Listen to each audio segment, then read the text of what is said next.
오늘 말씀은 우리 두 왕국 사이에서 영적 대결, 스피리추얼 인카운터의 주제로 하는 4부 네 번째 설교입니다. 오늘 제목은 세상 한가운데 서 있는 교회라는 제목으로 오늘 말씀을 중심으로 함께 나누도록 하겠습니다. 오늘도 여러분과 함께 예배 드릴 수 있어서 먼저 하나님께 참 감사를 드립니다. 오늘 제가 이제 설교를 시작하기 전에 재밌는 생물 하나를 소개해 드리도록 하겠습니다. 오늘 설교와 당연히 관련이 있으니까 그걸 소개해 드리겠죠. 여러분, 맹그로브 나무 보신 적 있습니까? 혹은 아시는 분 있습니까? 많이 있을 줄 아는데 의외로 없으시네요. 예. 왜냐하면 이게 다큐멘터리에서 많이 나오는 나무입니다. 여행 일기나 무슨 모험이나 이런 데서 많이 나오는 나무인데 저희 나라에는 물론 없고요. 다시 한번 그 나무 이름을 얘기한다면 맹그로브입니다. 맹그로브. 저는 특별히 이 나무에 관심이 있었던 이유가 그 나무 주변에 있는 맹그로브 크랩이라는 거 있어요. 그 진액에 있는 그 크랩이 굉장히 커요. 저거 참 맛있겠다. 그 생각이 워낙 들어서 기억이 잘 나요. 저도 직접 본 적은 없고 전부 다 다큐멘터리 영상에서 여러 번 보았는데요. 이 맹그로브 나무가 참 독특한 나무더라고요. 왜냐하면은 바닷물과 민물이 만나는 곳, 그곳 땅도 아니고 바다도 아닌 애매하게 만나는 바닷물과 민물이 만나는 그곳에 그 경계선에서 이게 자라는 나무예요. 근데 뿌리는 결국 그 바닷물 그 속에 담겨 있는데 나무 가지는 하늘로 쫙 뻗어서 아름다운 또 잎을 피웁니다. 아마 여러분도 보면은 참 독특하고 아름답다, 멋있게 생겼다 이런 느낌을 받으실 거예요. 근데 바닷물이 들어와도 죽지 않죠, 당연히. 그렇다고 또 완전히 바다 생물도 아니에요. 그러니까 두 세계 사이에서 두 세계 어디 한 곳에 완전히 속하지 않으면서 그 경계선에서 놀라운 생명력으로 자라가는 그런 나무입니다. 그리고 그 맹그로브 나무 주변에 어떤 일이 일어나는지 아십니까? 아까도 얘기했지만 그 맹그로브 나무 주변에 한쪽으로는 진흙이 쌓여 있어요. 그 진흙에는 아주 큰 개가 거기에 들어있고 또 진흙이 아닌 곳에는 물이 있잖아요. 바닷물. 거기에 수많은 물고기들이 그 뿌리 사이에서 알을 낳습니다. 그리고 그 나무 가지에는 또 뭐가 있겠어요? 가지들이 막 이렇게 뻗어 있으니까 많아요. 가지가 여러 가지예요. 그래서 새들이 또 거기 둥지를 틀고 하여튼 생태계 전체가 그 나무를 중심으로 살아갑니다. 그러니까 두 세계 사이에 있는 그 나무가 뭘 줘요? 놀라운 이 생명의 중심이 된다는 거예요. 저는 이 맹그로브 나무를 보면서 그 생각이 들었어요. 이 맹그로브 나무가 교회의 모습을 닮았다 이렇게 생각이 들었습니다. 우리는 세상 안에 있습니다. 세상 밖에 있는 분 혹시 계세요 여기?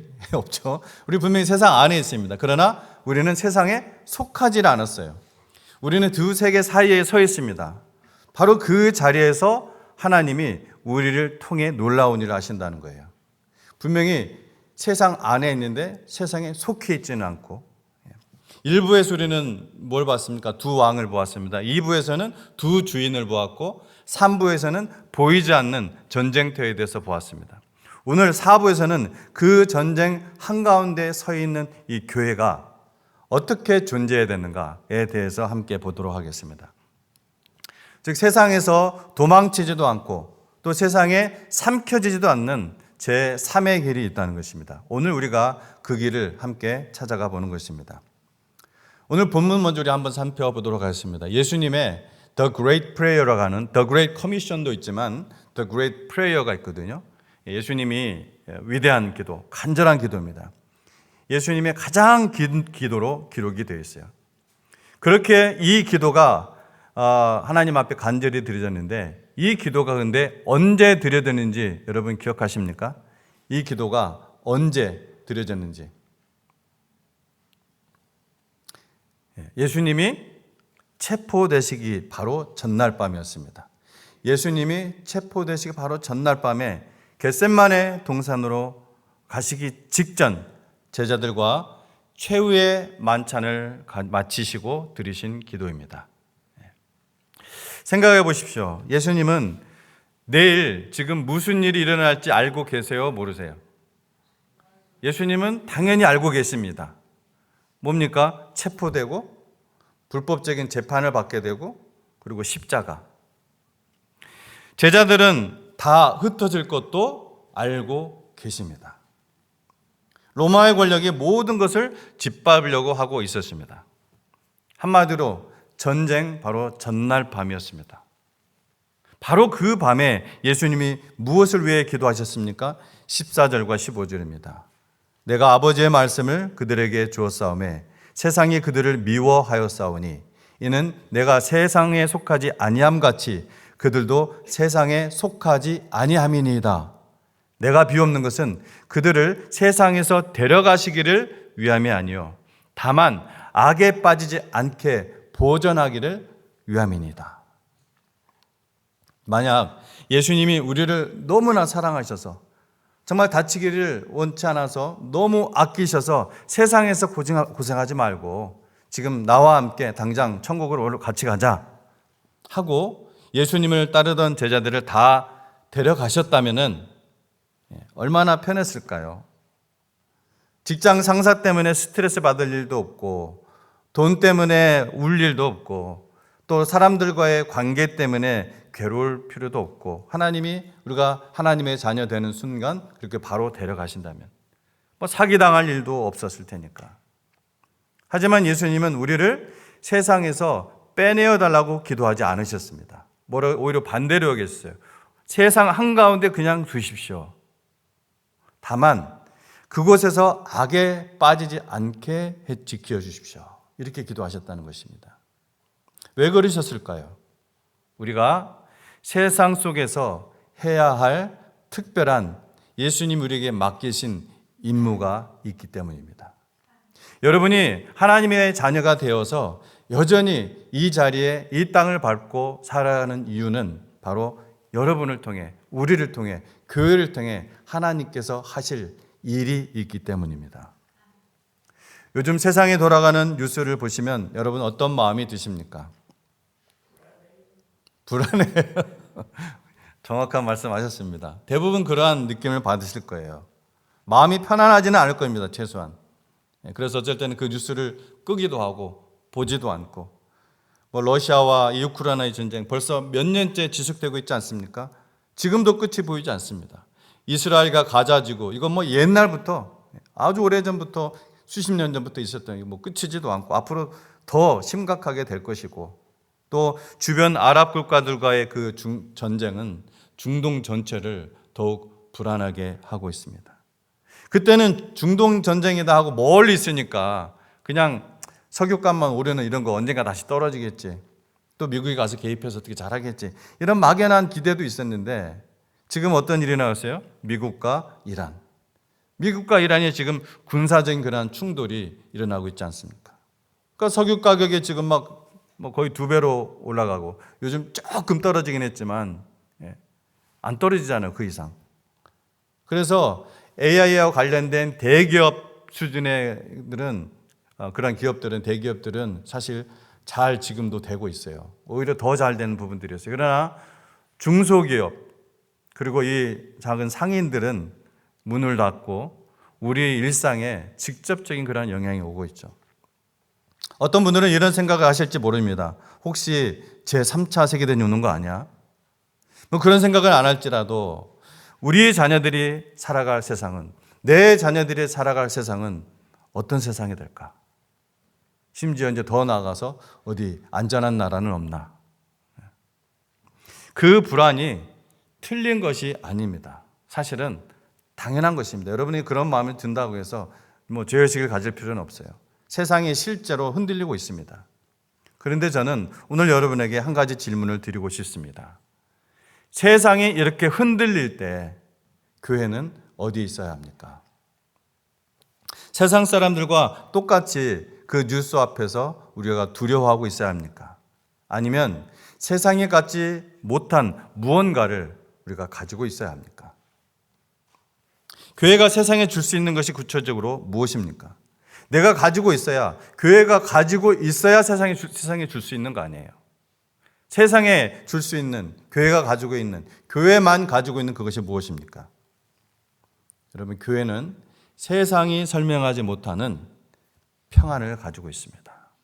샬롬을 가지고 있습니다. 빌립보서 4장 7절은 말씀을 합니다. 모든 지각에 뛰어난 하나님의 평강이 그리스도 예수 안에서 너희의 생각과 마음을 지키시리라. 아멘. 모든 지각에 뛰어난, 이것은 무슨 말입니까? 이성으로는 설명이 안 되는 평안이라는 거예요. 전쟁 뉴스를 보면서도, 경제가 흔들려도, 나의 미래가 불안해도 그 상황 속에서 흔들리지 않는 평안, 여러분, 세상이 이해하지 못하는 평안. 지금 이 자리에 계신 분들 중에 이 평안을 경험하고 계신 분이 있으십니까? 그렇다면 그 평안 자체가 이미 세상을 향한 증언입니다. 예수께서 예언하시며 또한 명령하신, 여러분 읽어보세요. 내 증인이 되리라. 여러분 안에 이러한 환경 속에서도, 이러한 상황 속에서도 그러한 하나님의 평안이 여러분에게 있다면은, 그것이 여러분에게 삶 속에서 나타나고 있다면은 그것 자체가 이 세상을 향한 증언이라는 것입니다. 내 증인이 되리라 한 이 영광스러운 삶을 살고 계시다는 것입니다. 왜요? 세상 사람들이 그것을 봅니다. 저 사람은 왜 저렇게 평안한가? 나는 이 상황이 지금 이렇게 불안하고 참 두려운데, 그 질문이 바로 복음을 전할 문이라는 것입니다. 둘째, 교회는 역사의 끝을 알고 있습니다. 이 세상의 끝을 알고 있어요. 여러분, 세상이 가장 두려워하는 것이 무엇입니까? 불확실성입니다. 불확실성. 모른다는 것입니다. 이 전쟁이 언제 끝날지, 어떻게 끝날지, 궁극적으로 이 세상이 어디로 가는지 이 세상은 모른다는 것입니다. 그런데 우리는 그 결말을, 그 최후를 알고 있습니다. 지난 3부에서 우리가 본 것을 기억하십니까? 지난 3부 설교에서 어린 양이 이기십니다. 어린 양이 이깁니다. 요한계시록은 우리가 지금 어디를 향하고 있는지 정확하게 보여줍니다. 전쟁이 있고 고통이 있고 혼돈이 분명히 있지만 결말은 이미 정해져 있습니다. 만왕의 왕이신 예수님이 이기십니다. 아멘. 이것이 우리가 세상에 줄 수 있는 소망입니다. 낙연한 낙관주의가 아닙니다. 역사의 주인이 누구신지 알기 때문에 갖는 그런 확실한 소망이라는 것입니다. 여러분, 이걸 믿으십니까? 믿는 분만 아멘 하시기 바랍니다. 아멘. 셋째, 교회는 국경을 초월한 공동체를 가지고 있습니다. 자, 이게 무슨 말이냐? 괜히 멋있는 말 같은데 어려운 말 아닙니다. 러시아와 우크라이나가 지금 싸우고 있죠? 그런데 여러분, 러시아에 그리스도인이 있을까요? 없을까요? 있습니다. 여러분, 우크라이나에 그리스도인이 있을까요? 없을까요? 있습니다. 여러분, 이스라엘에도 그리스도인이 있고 팔레스타인에도 그리스도인이 있습니다. 미국에도 이란에도 그리스도인이 있습니다. 세상의 국경이 그들을 갈라놓아도 그들은 한 아버지, 같은 아버지의 자녀들이라는 것입니다. 이것이 바로 국경을 초월한 믿음의 공동체라는 것입니다. 이것이 교회가 세상에 보여줄 수 있는 가장 강력한 증언입니다. 세상의 국가와 민족으로 이렇게 싸울 때 교회는 그 모든 경계를 넘어서는 공동체가 있다는 것을 보여줍니다. 에베소서 2장 14절을 기억하십시오. 그는 우리의 화평이신지라. 둘로 하나를 만드사 원수된 것 곧 중간에 막힌 담을 자기 육체로 허셨다고 하셨습니다. 예수님은 담을 허무시는 분이십니다. 여기서 우리가 가슴속 깊이 새겨야 할 역사적으로 검증된, 그냥 하나의 그랬다더라 이게 아니라 검증된 사건을 제가 하나 소개해 드리려고 합니다. 제가 코비드 팬데믹 기간 동안에 한번 이 이야기를 나눈 적이 있습니다. 그런데 아마 다 대부분 잊으셨을 거예요. 기억하시면 감사한 일이고, 16세기 유럽에는 패스트, 소위 흑사병이라는 끔찍한 그러한 전염병이 돌았었습니다. 걸렸다 하면은 그냥 며칠 만에 온몸이 검게 변하고 죽어나가는, 그야말로 지금까지 역사를 합쳐도 역사상 가장 무서운 그러한 재앙 중 하나였습니다.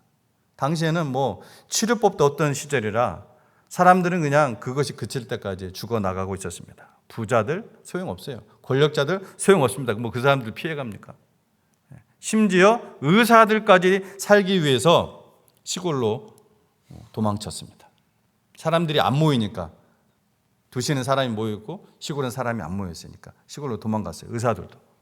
근데 1527년 여러분 잘 아시는 종교개혁가 마르틴 루터가 살고 있던 독일 비텐베르크에도 이 흑사병이 덮쳤을까요? 안 덮쳤을까요? 덮쳤습니다. 근데 통치자였던 그 지역의 통치자였던 선제우는 이 루터에게 편지를 보내서 위험하니 당장 도시를 떠나 대피하라고 권면을 하였습니다. 여러분 선제우라는 말 들어보셨습니까? 선제우라는 것은 이 선제우가 사실은 칼빈도 그렇고 또 마틴 루터도 그렇고 선제우들의 보호를 받았었거든요. 이 선제우라는 것은 황제를 선출할 수 있는 제후들, 최고 제후들이에요. 제후들이 많았잖아요, 당시에. 영주들도 있고. 근데 그 중에서 황제를 선출할 수 있는 제후들을 선제후라고 했습니다. 그 선제후가 마틴 루터를 보호하는 그 선제후가 이렇게 한 거예요. 위험하니까 당장 도시를 떠나 대피하라. 여러분 루터는 잘 알다시피 카톨릭의 그 치명적인 비성경적 가르침에 공개적으로 반박하고 또 성경을 가르쳤기 때문에 누구로부터 목숨의 위협을 받았을까요? 교황으로부터, 또 황제로부터 목숨의 위협을 받았어요. 그때 하나님의 섭리로 이 루터와 칼뱅 같은 그러한 개혁가들을 보호해주는 선제후들이 이렇게 있었던 것입니다. 루터는 흑사병 팬데믹으로부터 합법적으로 도망칠 수 있는 그러한 기회가 주어진 거예요. 그때 루터와 비텐베르크 성도들은 그 편지를 받고 어떻게 했을까요? 그들은 도망치지 않았습니다. 거기를 떠나지 않았습니다. 그리고 루터는 이렇게 말했습니다. 우리는 이웃이 고통받을 때 그들을 돌볼 의무가 있습니다. 내 몸을 보호하는 것도 중요하지만 죽어가는 이웃을 버려두고 도망치는 것은 그리스도인의 도리가 아닙니다. 루터와 교회 성도들은 집에 남겨진 환자들을 찾아가서 물을 먹이고 간호하고 마지막 순간을 외롭지 않게 지켜주었습니다. 그 과정에서 루터의 딸도 목숨을 잃을 뻔한 그런 위기도 있었습니다. 수많은 성도들이 실제로 감염되어서 목숨을 잃었습니다. 당시 세상 사람들은 교회를 보면서 충격을 받았습니다. 지금 다들 자기 살겠다고 도망치는데 그리스도인들은 왜 이렇게 위험한 세상 한가운데 남아서 눈물을 흘리며 이웃을 돌보고 있는가? 세상은 그제야 깨달았습니다. 아, 저들이 믿는 예수라는 분은 진짜구나. 교회는 세상과 다르구나. 세상 한가운데서 도망치지 않고 그 자리를 지켜낸 이 교회의 그 사랑 덕분에 당시에 유럽의 수많은 이들이 절망 속에서 하나님을 찾게 되었다는 것입니다. 교회가 범하는 두 가지 실수가 있습니다. 우리는 어디로 가고 있을까요? 오늘날 우리는 어떨까요? 오늘날 현대 그리스도인들은 교회는 종종 두 가지 극단적인 실수를 범하곤 합니다. 첫 번째는 도피형입니다. 도피형. 세상이 너무 악하고 험하니까 세상과의 문을 닫아버리고 사는 것입니다. 교회 안에서만 끼리끼리 행복하고 세상 사람들과는 벽을 쌓고 살아갑니다. 그러나 이것은 예수님의 뜻이 아닙니다. 예수님은 우리를 세상의 소금과 빛이라고 하셨지 교회의 소금과 빛이라고 말씀하지 않으셨습니다. 소금이 소금통 안에만 모여 있으면 아무 쓸모가 없는 것 같습니다. 여러분 소금통을 구경하려고 노는 건 아니지 않습니까? 그래서 세상의 삶 속에서 여러분 세상의 삶 속에서 내 증인이 되려라. 이 삶을 살아야 된다는 것입니다. 두 번째는 또 다른 극단입니다. 동화형입니다. assimilation. 세상 속에 살면서 세상 사람들과 갈등을 일으키지 않기 위해서 똑같이 변해버리는 것입니다. 똑같이 변해버리면 세상과 갈등이 없잖아요. 이게 동화형이에요. 세상 사람들이 성공을 위해 수단과 방법을 가리지 않을 때 똑같이 행동하고 남을 험담할 때 똑같이 험담하고 돈이 인생의 전부인 것처럼 살아갑니다. 여러분 배는 어디에 있어야 됩니까? 배는 바다에 있어야 됩니다. 그래야 배죠. 배는 분명히 바다와 함께 있어야 되지만 그 배가 바다 위에 떠 있어야 되죠. 바닷물이 배 안으로 가득 들어와서 그것이 배가 가라앉아 버리면은 그건 비극이죠. 교회는 반드시 세상과 함께 있어야 되지만 이 교회 안으로 세상의 모든 세속적인 것들이 들어와서는 안 된다는 것입니다. 예수님이 원하시는 모습은 이 두 가지가 모두 아닙니다. 세상 한가운데 당당히 서 있으되 세상과는 전혀 다른 가치관으로 살아가는 거룩한 영향력을 가진 그러한 교회가 되기를 저와 여러분에게 원하신다는 것입니다. 아멘. 결론을 맺겠습니다. 이 흔들리는 세상에서 흔들리지 않는 교회, 우리 예수님의 기도로 한번 다시 돌아가도록 하겠습니다. 전쟁 전날 밤에 드리신 그 기도. 내가 비옵는 것은 그들을 세상에서 데려가기를 위함이 아니요 다만 악에 빠지지 않게 보전하시기를 위함이니이다. 세상이 흔들립니다. 러시아, 우크라이나, 이스라엘, 아랍, 미국, 이란, 정말 끝이 보이지 않습니다. 두렵습니다. 불안합니다. 그런데 여러분, 이 세상이 흔들릴수록 우리가 붙들어야 할 것이 하나 있습니다. 흔들리지 않는 나라가 있다는 것입니다. 히브리서 12장 28절 말씀은 구체적으로 그렇게 말씀을 해주고 있습니다. 히브리서 12장 28절, 그러므로 우리가 흔들리지 않는 나라를 받았은즉 은혜를 받자. 이로 말미암아 경건함과 두려움으로 하나님을 기쁘시게 섬길지니라. 흔들리지 않는 나라, 전쟁이 없는 나라, 눈물이 없는 나라, 이별이 없는 나라, 슬픔이 없는 나라, 그 나라가 우리의 최종 목적지입니다.